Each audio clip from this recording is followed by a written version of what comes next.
जैसे ही national Ayush mission की ये जो वैकेंसी आई हुई थी आयुष ग्रेजुएट्स के लिए, मतलब स्पेसिफिकली फॉर बीएमएस बच्चों की मैं भी बात कर रहा हूँ, वैसे ही मैंने उसके ऊपर प्रॉपरली एक वीडियो अपलोड की।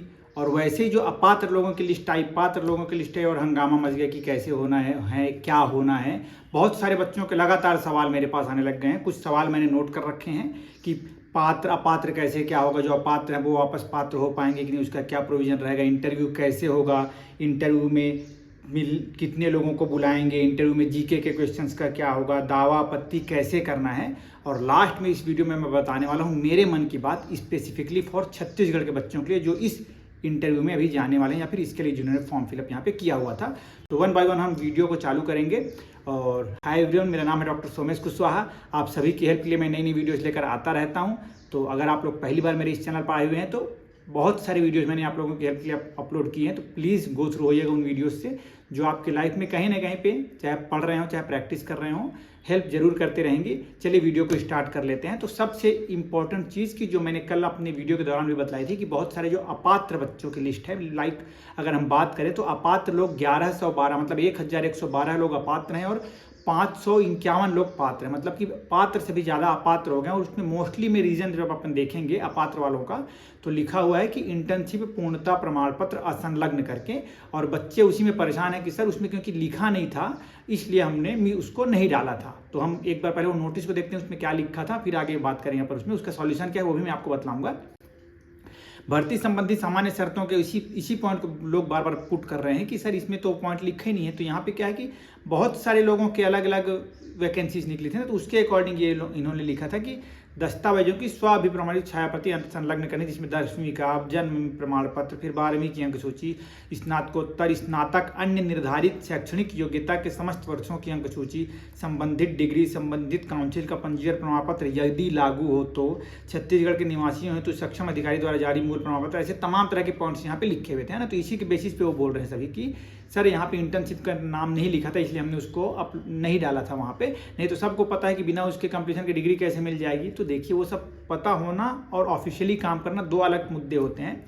हालांकि बहुत बड़ी गलती आप लोगों से नहीं हुई है अगर पहली बार आप लोगों ने फॉर्म भरा है, पर अगर आप सीनियर हैं थोड़े से तो ये बहुत बड़ा मेरे हिसाब से तो एक ब्लंडर मिस्टेक है। और मैंने जो भी मेरे क्लोज फ्रेंड्स और जूनियर से जिन्होंने मुझे इस मुद्दे पे कॉल किया उनको बहुत डांटा हूँ इस मामले में कि अगर आप फॉर्म भर रहे हैं तो आइडियली आपको पूरा फॉर्म भरना चाहिए। और पूरे जब कह रहे हैं कि आपको अन्य निर्धारित शैक्षणिक योग्यता की अंक सूची डालनी है तो पूरा उसमें भी वो निर्धारित शैक्षणिक योग्यता के अंतर्गत ही वो पॉइंट हमारा आता है। ठीक, तो फर्स्ट ईयर सेकंड ईयर बिना इंटर्नशिप का नहीं होता डिग्री, हो तो सही बात है। लाइक अगर मैं पीजी किया हुआ हूँ तो मैं सीधे अपने पीजी का वहाँ पे डिग्री लगा देता हूँ और बोलूँगा भाई बिना यूजी के तो पीजी हो नहीं सकती है, तो भाई पीजी यूजी मेरी हुई ही होगी, ऐसा आपको समझना चाहिए। बट ये समझने के लिए ठीक है, बट आइडियली जब हम डॉक्यूमेंट्स डालते हैं तो ध्यान रखिएगा, हमेशा ध्यान रखिएगा कि सभी डॉक्यूमेंट्स हमको डालने हैं। 10वीं जैसे लिखा है ना, तो हमारी स्टेट में क्या होता है कि एक ही अंक सूची में 10वीं का रिजल्ट रहेगा आपका और वहीं पे आपका डेट ऑफ बर्थ मेंशन रहेगा। वही हमारा 10वीं का पासिंग सर्टिफिकेट भी होता है। कई स्टेट्स में क्या होगा, डेट ऑफ बर्थ सर्टिफिकेट अलग बनेगा,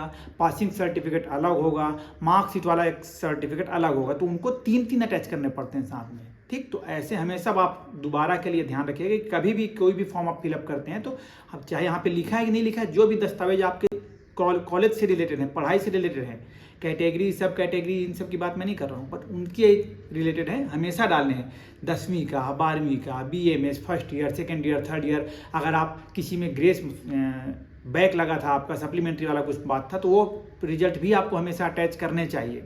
ठीक है, मतलब कोई भी हमको ट्रांसपेरेंसी रखनी है अपने रिजल्ट के साथ, अपने डॉक्यूमेंट्स के साथ, कि जिससे हम फ्यूचर में किसी प्रॉब्लम में नहीं फंसेंगे। जो भी आप परेशान हो रहे हैं उस मामले में, तो सिंपली आपको अभी अब ये करना है कि जो अपूर्ण है, आप लोगों को एक नोटिस मिली है, मतलब नोटिस में लिखा हुआ है कि दावा आपत्ति आप कर सकते हैं 16 अक्टूबर तक का। मैं नोटिस एक बार निकाल लेता हूँ फिर आपको बतलाता हूँ। हाँ, तो इस नोटिस में बच्चे ये बोल रहे हैं कि दावा आपत्ति करना कैसे है सर, है ना। तो चाहे वो पात्र की लिस्ट में नाम हो चाहे अपात्र की लिस्ट में नाम हो, जो भी जिस तरीके से आपको दावा आपत्ति करनी, जो पात्र है वो तो वैसे ही दावा आपत्ति नहीं करेगा भाई, उसको तो क्लियर है सब कुछ ना।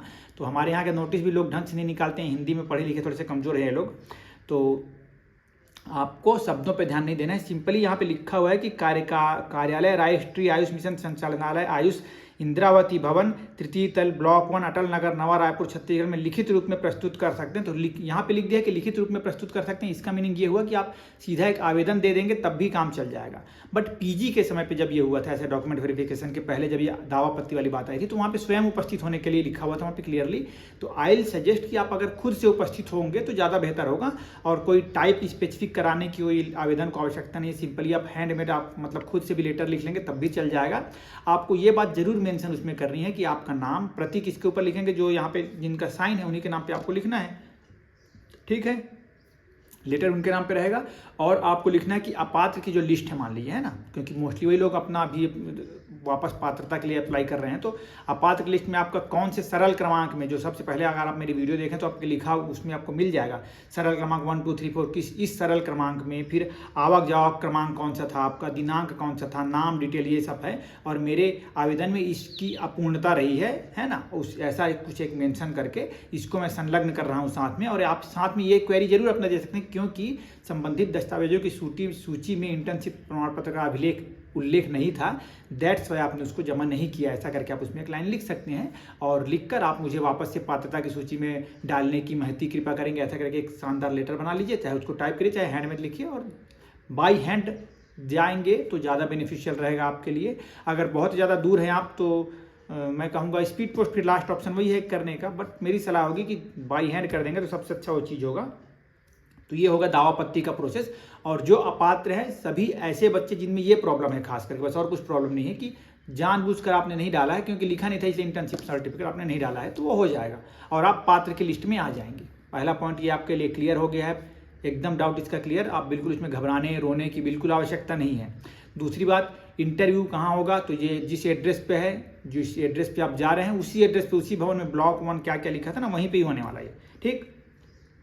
इंटरव्यू में कितने लोगों को बुलाएंगे, तो जितने पात्र लोगों की लिस्ट रहेगी सभी को वहाँ पे बुलाया जाएगा, ठीक। इसका भी ध्यान रखिएगा, जहाँ तक मैं समझ पा रहा हूँ। अगर कुछ नया अपडेट फर्दर आ जाएगा तो मैं उसको अपडेट कर दूंगा आप लोगों के साथ। पर जितने लोगों की लिस्ट में नाम है, लाइक अभी 550 लोगों के नाम है, तो सभी 550 लोगों को बुलाया जाएगा। अब इसके लिए अलग से कॉल लेटर इंडिविजुअली सबको जाए ये कह नहीं सकते हम। एक कॉमन मेल जा सकता है या फिर कॉमन एक नोटिस जा सकती है, वो एक बार आपको चेक करना पड़ेगा साइट पे ही सीधा कि इस दिन उपस्थित होना है, इस दिन, क्योंकि इकट्ठा सब लोग का तो नहीं कर पाएंगे, तो 2-3 दिन तो इनको लगेंगे इंटरव्यू ऑर्गेनाइज कराने के लिए। फिर एक और बच्चे का सवाल था कि सर इंटरव्यू में सवाल कैसे पूछे जाएंगे, तो मैंने डिटेल वीडियो बना रखी है इंटरव्यू पे कैसे क्या होने वाला है। अगर आप किसी भी जॉब में जाने वाले हैं तो प्लीज़ उस वीडियो को देख लीजिएगा। उस वीडियो का लिंक मैं इस वीडियो के लास्ट में जरूर लगा दूंगा, ठीक। उसके अलावा आप चाहेंगे तो ढूंढेंगे तब भी मिल जाएगा। जीके के सवाल नहीं पूछ रहे हैं इस इंटरव्यू में, तो उसके लिए आपको घबराने की आवश्यकता नहीं, अपने फील्ड का ही थोड़ा सा नॉलेज रखिएगा। इंटरव्यू कैसे होगा तो वो तो आप लोग ही मुझे बताएंगे। कई लोग मुझसे पूछते हैं इंटरव्यू में कैसे क्या पूछते हैं, तो मैं बतला दूं कि मैं इंटरव्यू देने गया था, बट मेरा सिलेक्शन इंटरव्यू में नहीं हुआ है। बट मेरा इंटरव्यू, मुझे ऐसा लगता है कि बहुत अच्छा मैंने दिया था इंटरव्यू, बट सिलेक्शन नहीं हुआ। उसके बहुत सारे कारण होते हैं, वो बाद में हम उसके बारे में चर्चा कर सकते हैं। तो राइट नाउ ये इंपॉर्टेंट बातें थी आप लोगों की दावापत्ति को लेकर, और इसके लिए जो आप भड़बड़ा रहे हैं, टेंशन में आ रहे हैं कि कैसे होगा क्या होगा, इसमें नौकरी के क्या चांसेस हैं, कैसे क्या करने वाले हैं, तो ये बात हो गई यहाँ तक के। अब इसके आगे स्पेसिफिकली छत्तीसगढ़ वासियों के लिए मैं बात कर रहा हूँ, जो अभी इसके लिए बहुत एक्साइटेड है कि मेरी जॉब अब लगने वाली है ना। अब तो वैकेंसी आ गई, मेरा नाम इसमें है, मैं थोड़ा सा जुगाड़ भी लगा लिया क्योंकि सभी को पता है कि जुगाड़ चल रहा है। जुगाड़ क्या है, कैसा डिटेल है, वो सभी जान रहे हैं उस बात को, तो जुगाड़ लगा लिया हूँ, सोच रहे होंगे सब लग जाएगा। तो मैं आप लोग को बतला दूँ कि ये एक संविदा पोस्ट है, ठीक है ना। हमको पता है कि ये संविदा पोस्ट, हम जानबूझकर इसको ज्वाइन करने के लिए उतावले हो रहे हैं बहुत ज़्यादा। और इसको ज्वाइन करने के बाद आप लोग देखते होंगे तमाम तरह के लोग को जो संविदा में पोस्टेड हैं, डेली बेसिस पे काम कर रहे हैं, बीच बीच में जाकर इस मंत्री से मिलेंगे, उस मंत्री से मिलेंगे, इस विधायक से मिलेंगे, उस विधायक से मिलेंगे, हमको रेगुलर किया जाए, हमको रेगुलर किया जाए। तो ऐसा आप लोग भी इन फ्यूचर में करने वाले हैं। फिर चाहे अगर मैं हूँ, अगर इसमें शामिल हो जाऊँगा तो मेरा भी नाम उसमें आ जाएगा, मैं कोई अलग इंसान नहीं रहूँगा। बट प्लीज़ इस बात को सोच कर ही आगे बढ़िएगा, और ऐसा करने से जो रेगुलर पोस्ट है उस पर ज़रूर कुछ इम्पैक्ट पड़ेगा, ऐसा मुझे लगता है। आई डोंट नो कि मैं सही हूँ या गलत, तो उसमें भी एक प्रभाव पड़ेगा। तो इस बात को सोच कर आप जाइएगा कि, क्योंकि जानते बूझ के कुआं में कूदना जो हम बोलते हैं वही वाली एक बात है ये। तो सोच समझ कर आप लोगों को निर्णय लेना है, बहुत ज़्यादा एक्साइटेड होने की आवश्यकता इस पर नहीं है। और बहुत ये एक अच्छी अपॉर्चुनिटी मुझे लगी क्योंकि स्पेसिफिकली नेशनल आयुष मिशन का प्रोग्राम था, इसलिए मुझे बहुत अच्छा लगा है बच्चों के लिए, आयुष वालों बच्चों के लिए, आयुर्वेद के लिए जो कुछ करने की जज्बा इच्छा रखते हैं। बट यहाँ पे लोग ऑब्स्ट्रक्ट कर देते हैं बहुत से मायनों में, क्योंकि बिना जुगाड़ के यहाँ पे नौकरी भी नहीं लग पाएगी आप लोग की। जो बच्चे बोले कि सर इंटरव्यू की तैयारी कैसे करें, तो केवल डॉक्यूमेंट्स के बेसिस पे आप भले ही मेरिट लिस्ट में हो, भले ही आप गोल्ड मेडल आपके पास हो, भले ही आपने 10th में गोल्ड मेडल लिया हो, 12th में गोल्ड मेडल लिया हो, BMS में भी आप बहुत अच्छा प्रदर्शन कर रखे हों और इधर उधर के सर्टिफिकेट्स आपके हों, दे आर सेकेंडरी, जुगाड़ इज द प्राइमरी थिंग। तो यही एक ओपिनियन है, यही बात मुझे बोलना है। तो बाकी डिसीजन इज ऑल योर्स। आगे जो भी आप लोग करना चाह रहे होंगे, तो जो भी करेंगे वो सोच समझ कर, अपने भविष्य को सोच कर ही करेंगे। फिलहाल यही मुझे बोलना है। और किसी भी प्रकार की क्वेरी होगी अब इससे रिलेटेड तो मुझे इसके नीचे कमेंट कर दीजिएगा। आई होप कि मैंने बहुत सारे लोगों के रिजोल्यूशन तो कर रखे हैं। हाँ, कुछ लोग ये भी हैं कि जो बोल रहे कि सर एक दावा में भी मेरा नाम है, मतलब पात्र में और अपात्र में भी।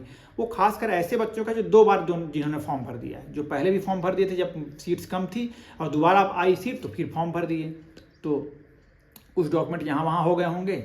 और इतने सारे लोगों के डॉक्यूमेंट्स गए हैं, हो सकता है कई लोग के मिस भी हो गए, क्योंकि कई बच्चों के ऐसे भी मुझे पता चले कि सर हमने सब कुछ लगा के दिया है, सब कुछ लगा के दिया जिसका फोटो कॉपी भी हमारे पास है, बट वहाँ पे मिस हो गए होंगे। तो उसमें कोई घबराने की बात नहीं, बस पर आवेदन आपको देना है और लगाना है। जो भी कमी दिखाया है आपके सामने उसको वहाँ पे अटैच कर देना है, आप पात्र लोगों की लिस्ट में आ जाएंगे।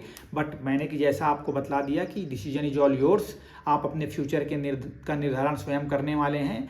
और एक बात ज़रूर बोलूँगा कि अपनी मेहनत पर विश्वास रखिएगा, बाकी फ्यूचर में जो होना है वो फिर अच्छा ही होगा। Thank you so much and stay connected.